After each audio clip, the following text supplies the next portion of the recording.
కనిపించొద్దు. అబ్బా చాలా ఉంది నీ దగ్గర.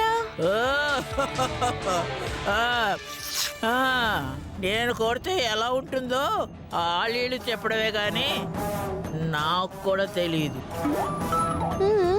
రావేరా, ఉండు నా తడాక చూపిస్తా. ఏ మధుమతి, ఒక్కదానివే వచ్చినా సరే, 10 మందితో వచ్చినా సరే, కర్రతో వచ్చినా సరే, కాళ్ళు చేతులు ఊపుకుంటూ వచ్చినా సరే, ఎప్పుడైనా సరే, ఎక్కడైనా సరే, ఈ రోజు నా చేతిలో అవుట్.